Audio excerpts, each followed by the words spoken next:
going to do the first part of my new series on, well, I haven't named it yet. I asked y'all for suggestions and I got so many wonderful ones, but I chose a specific one, and I'll put the name of the person or people that suggested it. They were all amazing as always. I chose this one because it really struck a chord with me. When I was driving from Tampa to Houston to move here, I was coloring in this book in the car. If you saw that video, you saw that I was coloring in this book. I highly recommend these adult coloring books, for lack of a better word, because they're so relaxing and calming. And here's the specific page I was coloring during that drive across the country. And I was just thinking, the best is yet to come. I had really high hopes that I was going to like Houston, because I did not want to leave Florida. That was not my choice. So I just had to pump it up, and say the best is yet to come, right?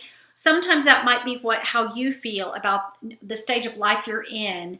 You're just not happy about it. You don't want to be there. So you need to start thinking like that. The best is yet to come. So that's going to be the name of my new series.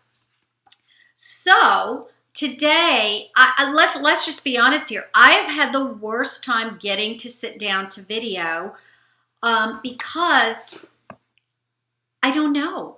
I decided to do this series and I jotted some things down, and I think, I don't know. I need to do better. I just need to do better. So I need to think of more things before I share with you. So with that being said, there's going to be videos in between my series. So if you click on for my series, I might be throwing in an organizational video or a decorating video or whatever. But they will come. All 5 of them will be done, but just not in order. Today I'm going to talk about, for lack of a better word, hobbies or crafts or something that you do just for the sake of doing it that brings you pleasure for whatever reason. So I wanted to talk about that today and encourage you. The other day I was writing. When I think of an idea, even if it's in the middle of the night, I write it on my phone really quick because otherwise it's gone. And about hobbies, I wrote, if you can't think of something or you want to do something new or you're tired of what you've been doing, or you want to start fresh, I said sit down and make a list of everything and anything that comes to your mind that you think is interesting, that you might want to learn to do. Don't limit yourself. Write it all down, just like quickly write it all down. And the sun finally came out, and now I've got my blinds pointing towards me. Write it all down and just decide, what do I want to do with my time? And I'm distracted because of the sun. So write down everything. Think about what you wanted to do when you were a kid. Think about what you wanted to do when you were a teenager. Maybe you majored in something in college and you got away from it. Maybe you want to look, whatever it is you want to learn to do. I think it's so important. I think we underestimate working with our hands as a way of bringing joy and peace and calm into our lives. So if you're kind of like you're at this new stage and you're not crazy about it, find something that you like to do, and that will make all the difference, okay? Now, one thing that I think, and I'm going to have to close the blinds, y'all. Hold on. I don't need to close them. I just need to tilt them up a little bit. Okay, now I lost a lot of lighting, but that's okay. One of the things I wanted to talk about is don't judge your own thought process in this. Don't think, oh, I've always wanted to learn to paint, but there's no way I'm not going to be able to learn to paint. Plus, I would be embarrassed if anybody saw that I was trying to learn to paint at my age. Whatever it is, don't judge yourself, and don't let anyone else judge you. I'll give you an example. Now, my mom is my biggest cheerleader, okay? Anything I do, she thinks it's wonderful, okay? So she never does this, but she did it the other day, and I thought, well, wait a minute, okay? We were just talking, and I was talking about these big projects. I have 3 projects I need to get done, and my prize for finishing those projects is going to be able to to go to the craft store, go to Michael's or Hobby Lobby and get the items I need to learn this new thing that I've always wanted to learn to do. So I was telling her about it, and it's to learn to knit. And she just went, knit? Like, that's the most boring thing I've ever heard of. I know that's in her mind. But you know what? It doesn't matter. She doesn't have to knit. I want to learn to knit just because I want to. Like, she might want to go learn to do pottery. To me, that sounds like something I don't want to do. But if she wants to do it, that's great. So don't judge or let anyone else judge the thing that you want to learn to do. The other thing is, for me, I'm just so detail-oriented and list-oriented that I needed to get these projects done. They've been on the books for a year, but with the move and the job change and everything and the wedding, I just didn't get to it. Well, I finally, because I had it in my head, when you finish those 3 things, you get to start something new. It really spurred me on, and in 1 week, I've already got 2 of the projects completed. And they have been hanging over my head like you can't believe. So maybe it's something like that. Maybe you're thinking, oh, I shouldn't start something new. I have a craft closet full of other things I've abandoned. Well, you know what? It's too late. You've abandoned them. Get rid of the stuff in your closet and start something. Well, actually, don't get rid of it because you never know when you might want to go back to it. But just start something new, you know?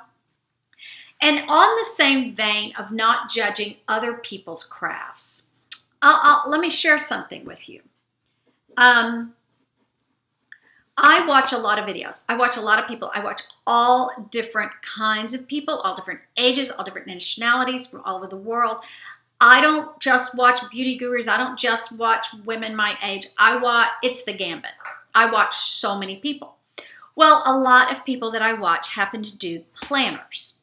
Now, you know that planners, it's a whole thing now. It's just crazy. And I used to think that, oh, those people that do planners, why don't you just get a piece of paper and make a to-do list? I mean, that would take you 2 seconds, but you're doing all this stuff and stickers and what are you, 5 years old? And I was kind of judgmental in my head. Of course, I never said this to anybody, but I thought, I don't even understand that whole thing. Well, the more I watched the videos, for whatever reason, I became fascinated with the whole planner thing. And all of a sudden it hit me. That's their self-expression. It's their art. It's something all these women, girls enjoy doing. Who am I to judge, you know? It's not just a to-do list for them. It's a creative outlet. So I was, of course, you know, anytime you say, I would never do that, you end up doing it. Well, I have kept for the past year a bullet journal, which is kind of the opposite of a planner because you don't do anything but make lists. Let me show you what I mean. I've done a video on the bullet journal, but I use a pencil because I always erase. So it's just tons of to-do lists, and it got really ugly towards the wedding. I had to get a whole nother notebook for the wedding, but so many to-do lists in this. But you know, what does this look like? This looks like boring and sad, and oh my gosh, I've got so much to do. So last week, I had a calendar that I had been using for the wedding, you know, when to make different payments and different things for the wedding. And it was just a thin paper, cheapo calendar from the Dollar Tree. Well, I cut out November and I pasted it in. Okay. Now, I'm not going to do planning with all the stuff. Well, I'm not going to say never. But just doing that made me so happy. And it really made me think, don't judge what other people love to do. Here's December. I even got some stickers, y'all, that I've had forever in the closet. That's why I said don't throw anything away. I put some stickers on December just because it looks fun. So my point is, don't not do something because it looks crazy or weird. In fact, here's something else. One of my viewers, I think it was on my last video, put in the comments, would you like to exchange pocket letters? And I'm like, pocket letters? I've never heard of such a thing. I don't even know what that is. I went on YouTube. What is a pocket letter or how to make a pocket letter? I'm obsessed. I can't wait. So if any of you know what pocket letters are, if you will send one to my P.O. box, I'll send one back to you. We'll exchange. It's like a one-time thing, okay? So if that was you that made that comment, I commented back to you. I hope you saw it, that yes, I would love to exchange a pocket letter. The thing is, the world is your oyster, as I said before. There are so many things online that you can learn to do. Now, if you have trouble getting started, here's an idea. Take a class that will force you to, A, get out of the house. I mean, you could do an online class. I'm talking about a live class, like with real people. That might be something you need to do to get spurred on in this new phase of your life, this new stage of your life. You know, you're going to meet some new people, whatever. But that will really spur you on. You know, you've paid for the class. There's a time and a day, and you might as well do it. And it will kind of force you to get started. I think I already said this, but I think we underestimate what working with your hands can do for your mind, your body, your spirit, your calm, your just everything. It's good for you. So there was that. Not to judge what you want to do or what anyone else wants to do. Another thing I have, and I guess I must like to doodle. I keep I have a lot more. I have an obsession with markers, but I keep these markers on my desk here. And doodling is just so peaceful to me. And I think I've shown you, I have this sketchbook. And I doodle in it. I love it. I love to doodle in it. It's so much fun. Okay? I'm not good at it. I'm not a good artist. I'm not a good drawer, but it brings me happiness. I wouldn't want anyone really to look at my sketchbook, like to analyze it. It's not pretty, but it is to me. It works for me.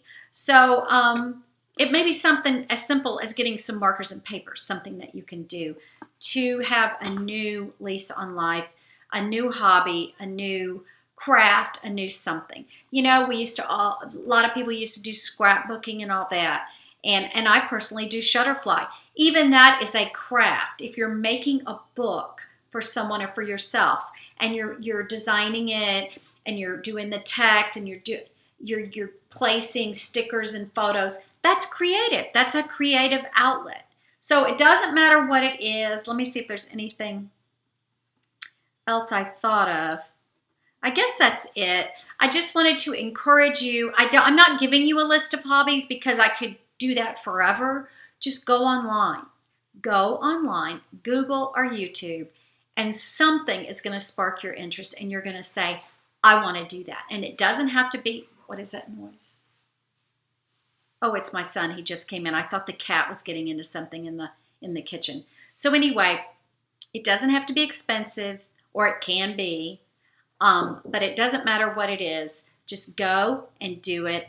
And I promise you, it's going to give you a new lease on life, and it's going to make you really, really in your new phase, you're going to learn some new things, and it's just going to snowball into who knows. So that's all I have for today. Talk to you later. Bye.